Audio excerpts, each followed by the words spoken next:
Assalamualaikum warahmatullahi wabarakatuh. Selamat pagi anak-anakku sekalian. Berjumpa lagi dengan Bapak Muhammad Fitrianur dalam mata pelajaran Pendidikan Agama Islam dan Budi Pekerti. Semoga kita semua dalam keadaan sehat walafiat dan senantiasa dalam lindungan Allah Subhanahu wa taala. Anak-anakku sekalian, pada hari ini kita akan belajar pada pembelajaran 8, yaitu mari hidup sederhana dan ikhlas. Adapun submateri dari pembelajaran 8 ini adalah mari hidup sederhana. Sebelum kita memulai pembelajaran pada pagi hari ini, alangkah baiknya kita berdoa terlebih dahulu. Bismillahirrahmanirrahim.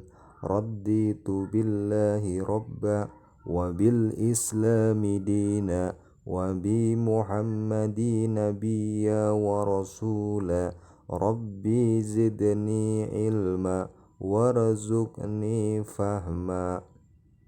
Baiklah anak-anak sekalian, bagaimanakah hidup sederhana itu?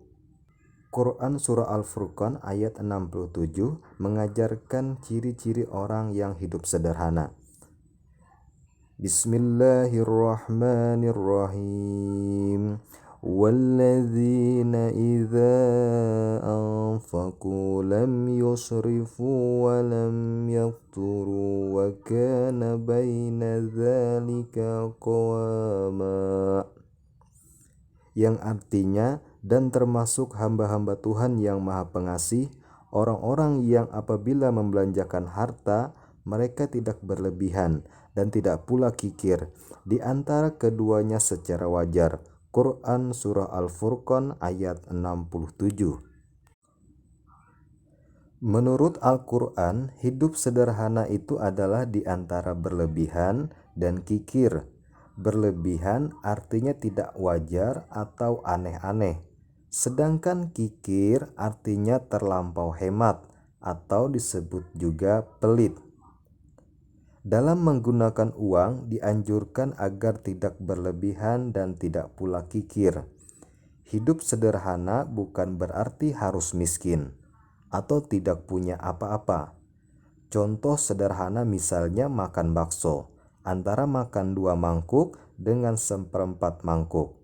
Maka yang dianggap sederhana dari itu adalah makan bakso 1 mangkuk.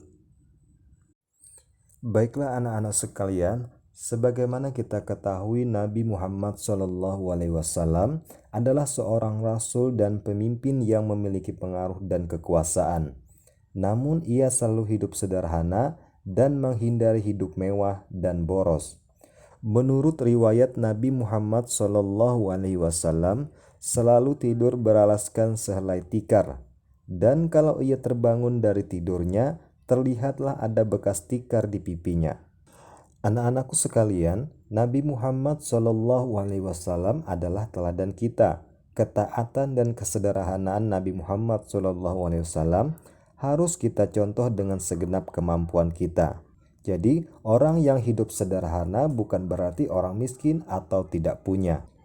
Adapun keuntungan hidup sederhana antara lain, yang pertama adalah orang yang hidup sederhana berarti telah mengamalkan ajaran agama atau perintah Allah Subhanahu wa taala, dan orang tersebut mendapat pahala. Yang kedua, orang yang hidup sederhana berarti telah mampu melawan godaan setan yang mendorong hidup boros.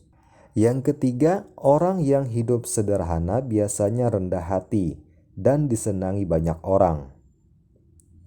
Yang keempat, orang yang hidup sederhana tidak akan ditimpa penyakit resah dan gelisah. Yang kelima, orang yang hidup sederhana tidak akan pernah mengambil harta orang lain. Baiklah anak-anakku sekalian, berkaitan dengan hidup boros yang terdapat di dalam Quran Surah Al-Isra ayat 27. Bismillahirrahmanirrahim. Innal mubadzirina kanu ikhwanasyayatin wa kana syaitanu lirabbihi kafura, yang artinya, Sesungguhnya pemboros-pemboros itu adalah saudara-saudara setan, dan setan itu adalah sangat ingkar kepada Tuhannya. Quran Surah Al-Isra ayat 27. Menurut ayat tersebut, pemboros adalah saudara setan, sedangkan setan sangat ingkar kepada Allah Subhanahu wa Ta'ala. Berarti orang yang suka boros adalah orang yang ingkar kepada Allah Subhanahu wa Ta'ala. Ingkar artinya tidak menuruti perintah Allah Subhanahu wa Ta'ala. Baiklah anak-anakku sekalian, semua orang tentu bisa hidup sederhana, tergantung pada kemauan. Mulailah dengan niat yang ikhlas untuk hidup sederhana, karena hidup sederhana adalah perintah Allah Subhanahu wa Ta'ala. Mulailah dengan membiasakan makan minum sederhana tidak berlebihan, menggunakan uang secukupnya sesuai kebutuhan pokok saja. Membeli pakaian tidak selalu mengikuti model, demikian seterusnya.